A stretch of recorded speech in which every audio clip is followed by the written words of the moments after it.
Chris Cartman, Son of a Source. Kenny, as you reflect on that game, do you think that was isolated or more symptomatic of things, just given all of the, all the sims and going up against a triple option offense and the weather and stuff? Yeah, I think it was isolated. I would hope it's isolated. I'll say that. I mean, it's the first time something like that's happened to us in a year and a half. So, before in year one, it would happen to us every week. So I would say that's positive that, we've reset an expectation that should never happen, and that should never happen, right?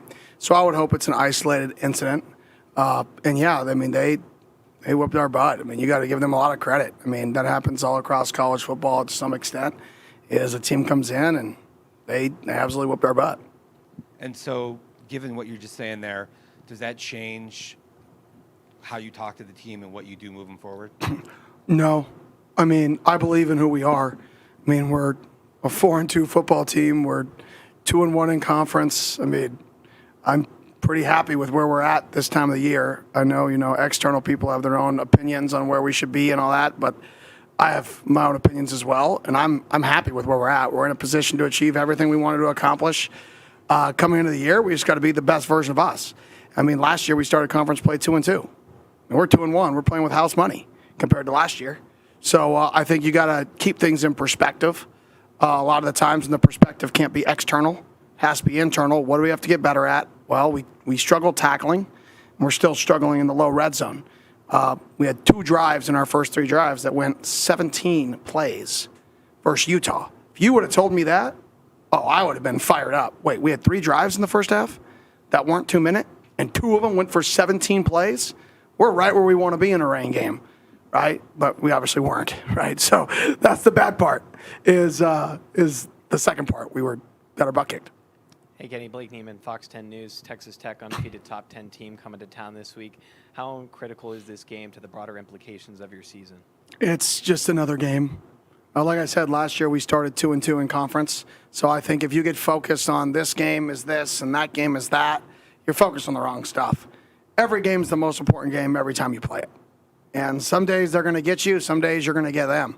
But I think if you look too much at the big picture and not the singular focus on this is the game at hand. Now I will say this is a phenomenal football team, absolutely phenomenal football team, and it's a great challenge for us to play them. I mean, this is as good of a football team as you're going to play in the country, and I'm excited for the challenge. How have they leveled up since you guys played them last year? Yeah, so all of their started, obviously we lost them last year. They were one of our 2 conference losses, like I said, early in the year. We had those. And, all of their D-line that started last year is now their 2s. Or they're rotating 1s, however you want to put that. But they're the depth of the team. So that tells you how much they've leveled up, is they took a team that won 8 games. And, that's the depth of their roster across the board for a lot of the team up front. They've just gotten better at every almost position. And then even the guys that are returning, they're returning, and they're healthy, so they a better version of themselves from last year. So how they leveled up in every way, shape, and form possible, which is why, 24 points is the closest an opponent has got to them so far this season. That's pretty good. Doug Franz Unplugged podcast. After the game, you used the phrase out-coached, out-physicaled, outplayed. All of us, fans, media, everybody uses those phrases, but we never talk about what does that actually mean. Like you said, okay, they hit you with a midline. Well, it's one play. I mean, does that really mean what's the difference between, like, if we were watching film, what would it be when you said this is where we were out-coached, or is it just you got hit by a play, or if you're out-physical, is it a technique issue? Is it a strength issue? What happens? So to me in college football, the word out-coached, every time we lose, we get out-coached. Because we don't have a GM, right? So me personally, every loss that we have, I'm responsible for every single person in this organization.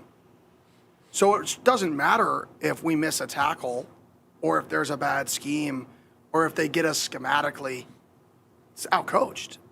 Like, that's how I view it, is the extreme ownership of I have brought in every single person into this organization.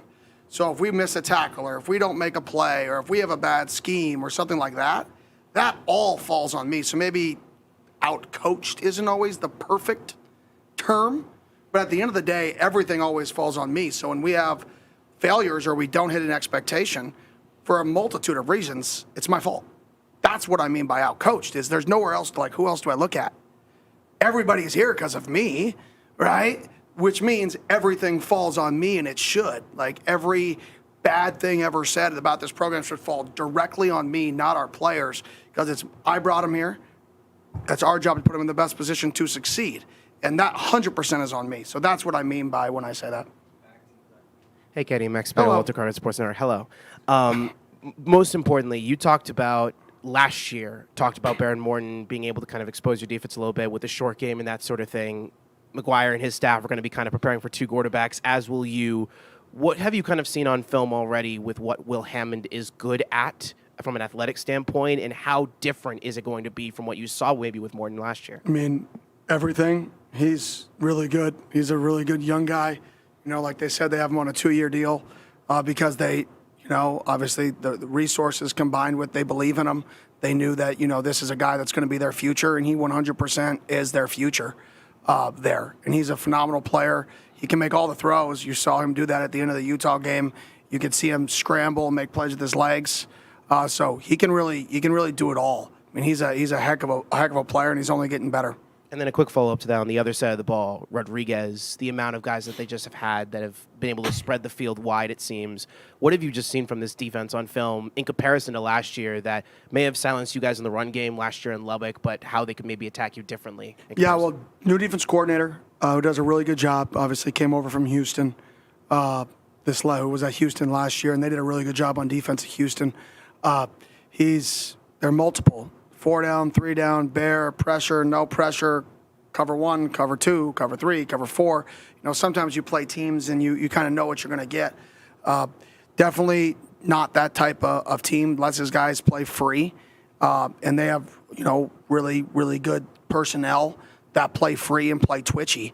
And their defense as a whole, they're leading pretty much every statistical category in our league, and almost in, you know, they're top 10 in the nation, if not top 5 in almost every statistical category, because their front 7, it all starts in front 7. It's not a knock on their back end. Their back end's really, really, really good as well. But their front 7 is, you know, the majority draft picks. Hey, Coach. Kevin Hicks, Arizona State on SI. I was just wondering if you have any health updates for players currently at the moment. Yeah, I mean, Cyrus is going to be out for the year. He had season-ending surgery, unfortunately. You know, X is, you know, is going to be out for a significant more time. Hopefully, we'll find a way to get him back at the end of the season, but he'll be out for a significant amount of time. Unfortunately, Ben Coleman is going to be out for the year, which is unfortunate. So he'll be out. You know, there's some other guys that I don't want to comment on yet just because it's Monday, so I don't quite have as strong of a grasp on that. And those are the new guys, or the guys that, you know, I've kind of been back and forth. So I'll have more of an update here, you know, tonight for me, Tuesday/Wednesday for y'all. Quick follow-up, is a medical red shirt on the table for Cyrus? 100%, yeah. I mean, he had surgery, so we'll file the waiver and we'll go from there. So 100%, that's a great question. It's a very knowledgeable question. Jordan Ham, Sports 360 AZ. Just the past couple days, I know you are just probably seeing the guys for the first time here this morning, but anybody stepping up in terms of, you know, trying to just get the mentality on the right path, or is it just kind of a collective group moving forward? I think what's funny about sports is, like, there's an external image, then there's an internal image. And if you are taking the external image and it's affecting the internal pieces of your program, you've got major problems. So for us, it's the same thing we always do. And I know nobody likes to hear that, but consistency is what builds it, you know? From now till forever, when you're building something, there's going to be highs, there's going to be lows.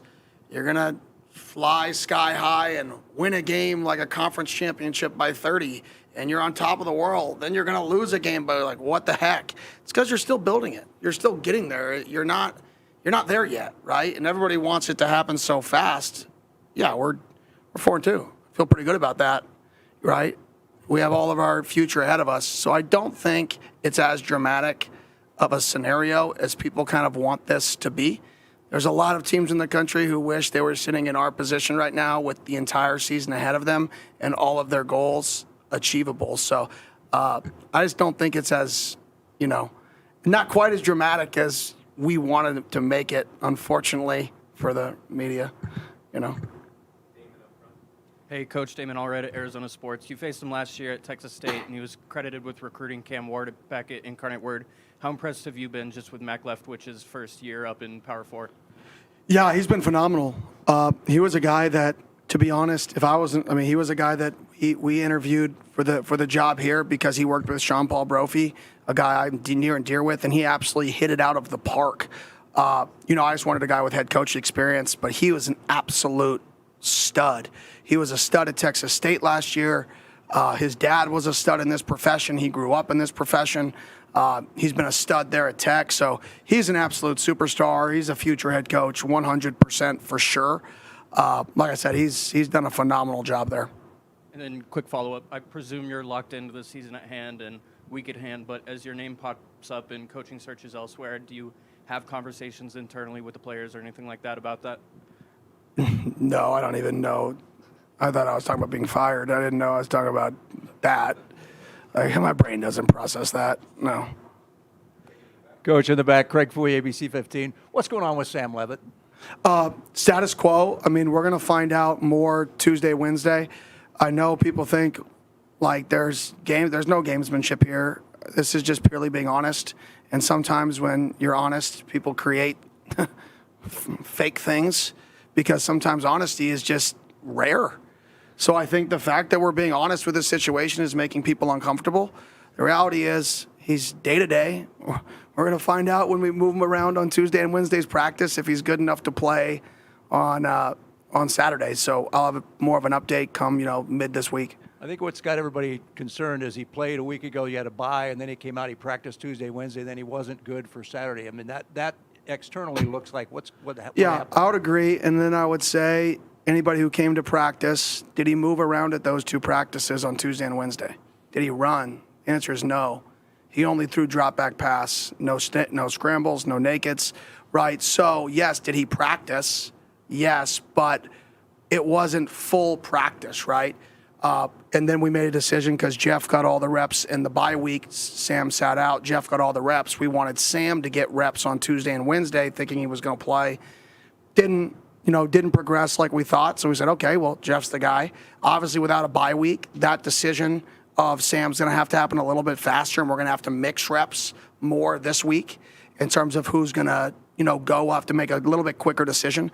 But when you're coming off a bye, we got to get some reps of that during the bye week like Jeff got. And in hindsight, I definitely would have gotten Jeff 100% of the reps there. But, Sam is a competitor. Sam played with broken ribs last year. So, everybody thought he was playing until it was like, man, this thing really didn't get much better. That sucks. Because it got, past TCU, gave him a week off, and then thought it would get better, and it really didn't progress like we thought. So we're still kind of in that same holding pattern, I would say, unfortunately. Appreciate the update. Thank you. Oh, thank you. Hey, Coach. Ryan Myers, Devil's Digest. Looking at the run defense for you guys and against a really good Utah quarterback that also knows how to scramble himself and use his legs, how do you analyze that performance and kind of take where you guys are usually pretty good on run defense and kind of move that into going forward? Yeah, we couldn't tackle him. It was impressive.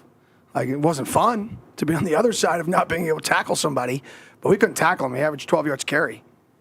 That's not ideal. And they do a great job schematically. They did a great job. They put a 350-pounder at tight end and said, we're going to run the ball at you. And they did that. And like I said, going into the game, that game was a culture game, right? And that day, they out-physicaled us. And when somebody does that, there's not many answers you can have when, people move people. That's something I always say. When people move people and don't tackle people, you run out of things. And a quick follow-up to that then, looking at the way Texas Tech dominated the run against Kansas as well, how do you kind of reanalyze your run defense then going into this week when it's kind of similar size? Like I told the guys, we've been one of the best run defenses in the country for a year and a half. That's our culture. If we're going to let one game dictate our culture, right, like, I don't know what we're doing. Like, we got to stay true to what we have proven to do in the last 17 games, or not the 18th one, but the last 17. In the last 17 games, we've usually won the line of scrimmage. On the majority of the game, we've won the line of scrimmage. We can't let one game versus a team that runs a triple option that did a phenomenal job in that triple option affect how we play football. They got us. They beat our butt. Physically, right, all aspects of it, like, you can't let that drag over. We know who we are as a team. So let's go back to that. Let's go play good run defense again like we've done for the 17 prior games. So there are no drastic changes, absolutely not. Kenny, Cameron Cox, 12 News. Obviously, you guys are a little beat up with injuries. I guess, is it just as simple as next man up, or how do you kind of reset given kind of what you guys are dealing with? Yeah, next man up. And, it really, when you get, injured, it really affects special teams, So that's where it shows up probably the most is because you get really into your depth on specials. But, yeah, it's the next man up mentality. Like, who's up, you got to go, and you got to be able to make plays. And I think I thought Jeff did a good job of that last week when you watched the tape with him. Not many MAs. Like, the ball went to where it was supposed to go for the majority of the reps. But I think across the board, for us as a football team, the next man up has to step up and they have to play well because the reality is nobody cares. It's not a world where people care, right? The reality is you're playing football at Arizona State now. There's expectations at Arizona State that used to not be here. That is great. Like, I would much rather people be pissed off at being 4-2 than people be singing and parading around the city. Like, this is a great expectation that we're creating. With that becomes handling expectations, because it's nearly impossible to consistently reach expectations. It's not like it's very, very difficult to every year hit the expectation set because they should be set so high if you set it correctly. So for us is how do you handle it when you don't hit the expectations? And I think regardless of who's playing, nobody cares. The goal is to go play our best football. It doesn't matter what the expectations are. How do we play our best football? We didn't do that last week.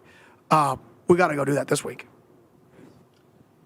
Yeah, Kenny, just to dial in a little bit more on that last question. So with the two O-line injuries, I know Jalen Clem played some, and Champ Westbrook's coming along and others. So, like, what do you do there, especially with Wade Helton getting his first start at center and then against Texas Tech's, like, phenomenal defensive line?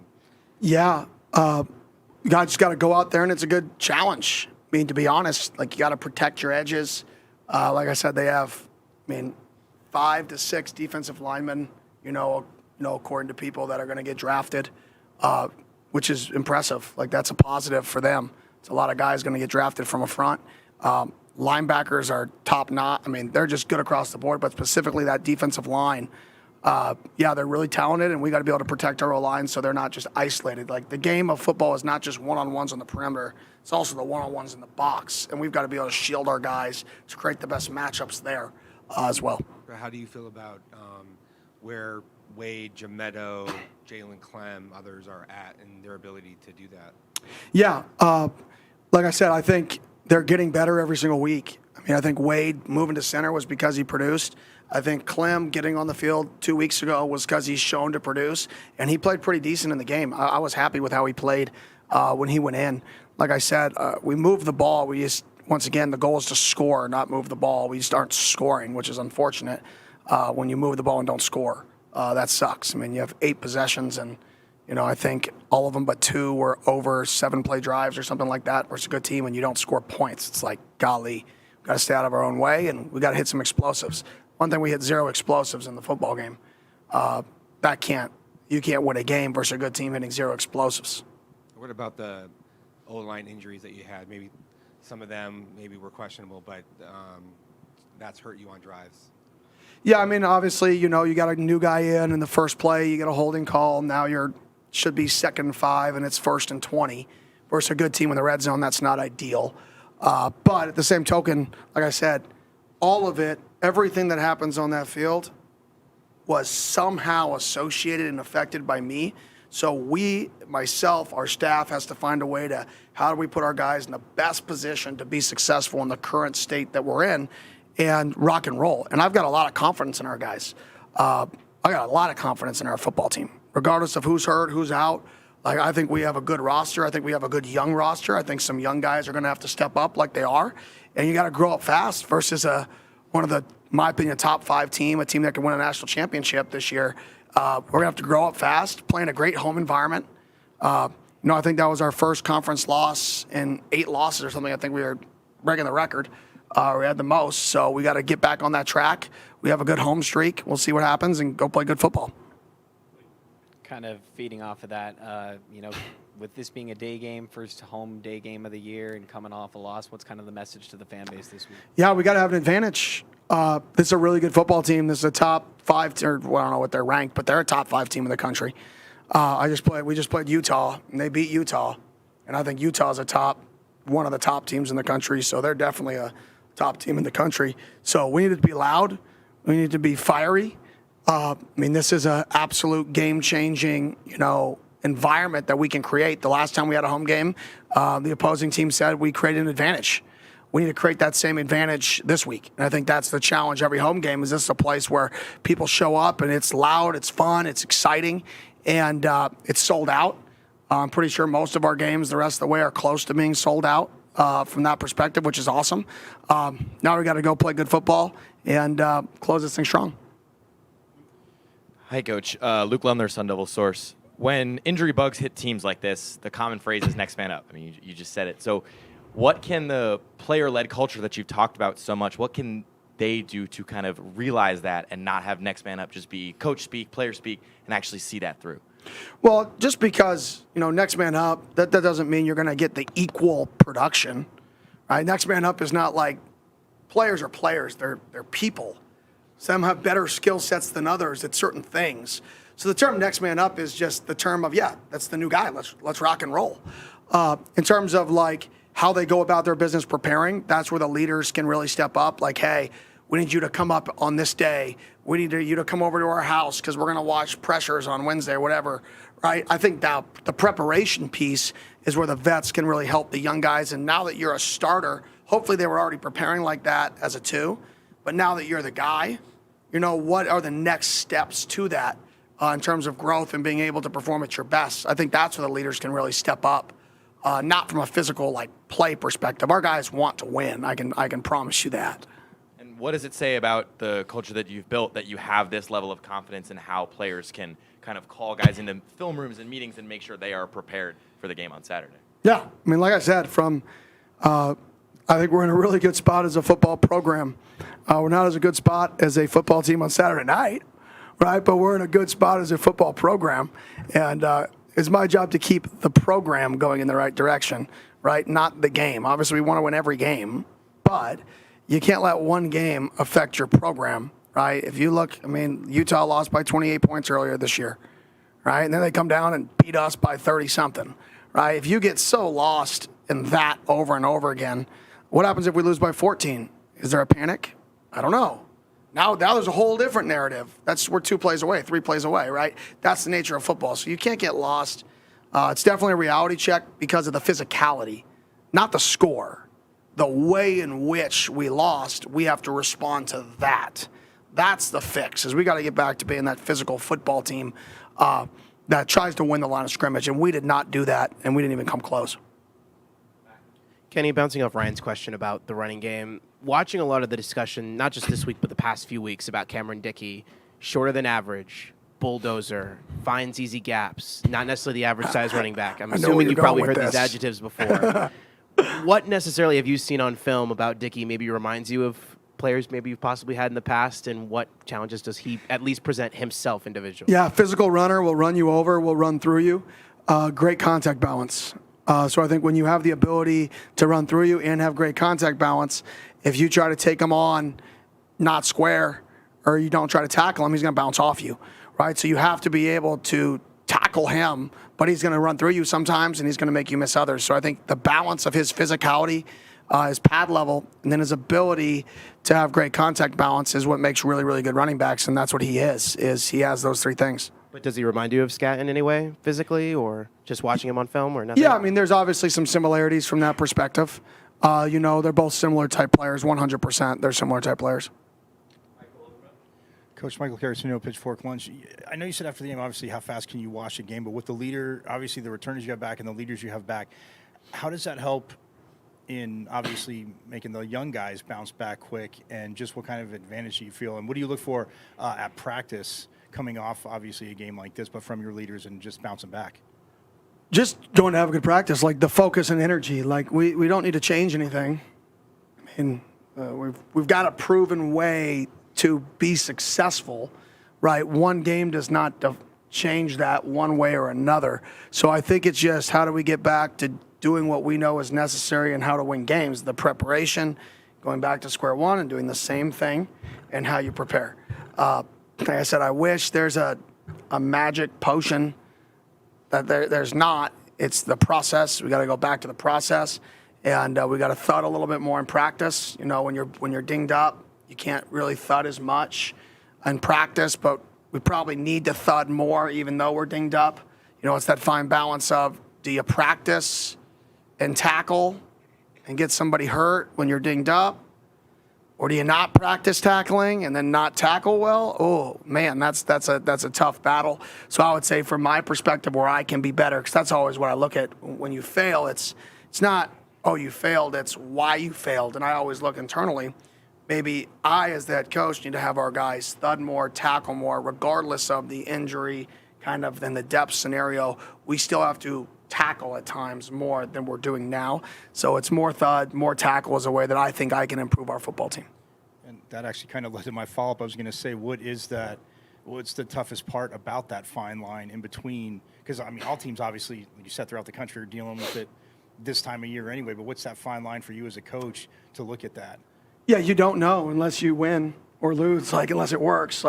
You'll figure it out team by team. I don't think there's a magic formula to it when you kind of get some guys dinged up. I think, and then it's okay, the guys that are dinged up that need to play, well, they can't tackle either, but they can't hit in practice, right? So it's like that fine balance. But I definitely think, I don't know if there's a perfect answer to your question. I think it's more, we got to do more of it. You learn as you go. I know after last week, we definitely need to thud more than we did this last week. I know that. But I think it's just going to be a week-by-week thing. And the one thing I know is our guys like football. They're physical. We stopped the run in 17 straight games. So I feel pretty good that we're going to respond and be a physical football team. Now we play one of the best teams in the country. So that's a great challenge. Hey, Coach. George Lenz, Devil's Digest. Kyson Brown was notably absent from Saturday's game despite being left off the injury report. I was curious about his status or kind of role going forward. Yeah, he probably should have been on the injury report. We thought he was playing the entire way. He kind of tweaked it. Obviously, the rain and having an ankle, that was something that he practiced all week, so he was fine, but there it was man, that's not the best move for him. I don't really have much to say with that, but because he was cleared, practicing, ready to roll. So, yeah, maybe he should. I don't know exactly what he should have been listed on because he was available in the game, though. He could have played in the game. We just didn't play him in the game just because of where he was at, but he definitely was available. So maybe he shouldn't have been listed. I don't know. It's an availability report, so he was available. So I don't know where that guy counts, right? From that perspective, but he definitely was available. He moving forward, we're going to address if he's going to be available moving forward. Coach, two-parter here.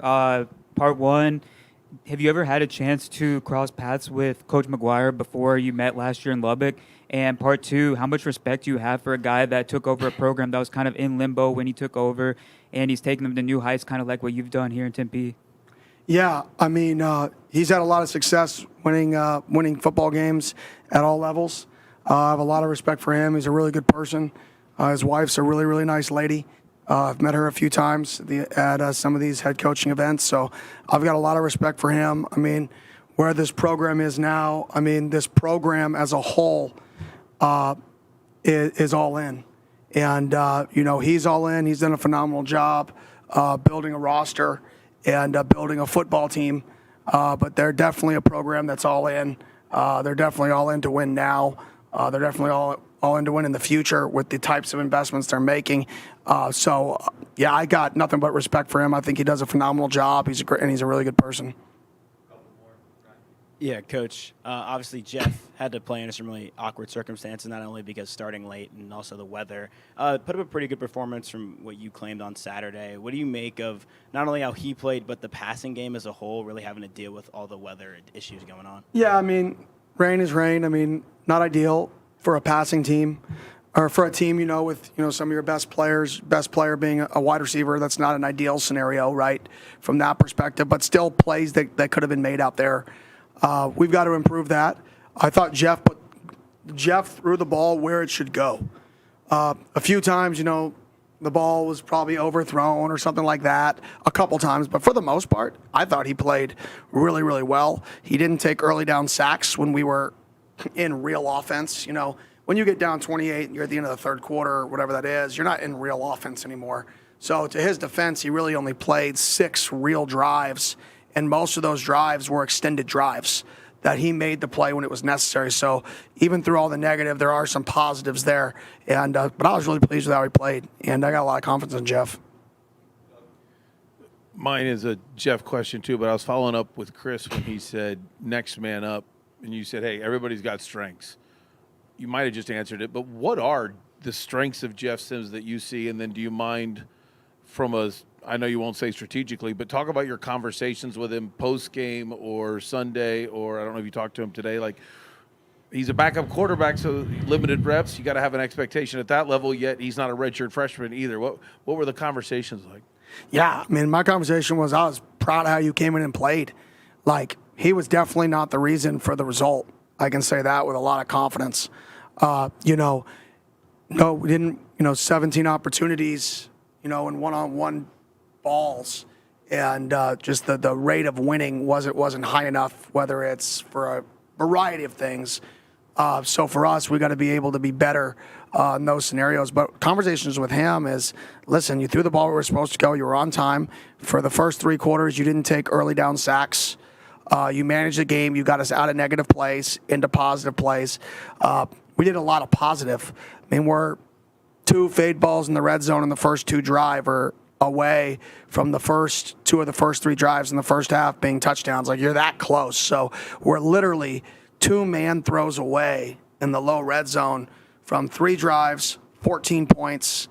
It's 14-14. They're getting the ball with 3 minutes left. So you can get, like I said, football is such a unique game because scores, but relative competition can be kind of skewed. And they whooped our butt in all phases, but we were that close. 1 or 2 plays could have completely changed the narrative that people have on him in the game. But I was very, very pleased. In my conversations is I got a lot of faith in you. You've won a lot of football games. Let's roll. Kenny, you talked about Texas Tech being all in, and they've especially been all in from an NIL standpoint. What does all in look like at ASU, and how close are you to that?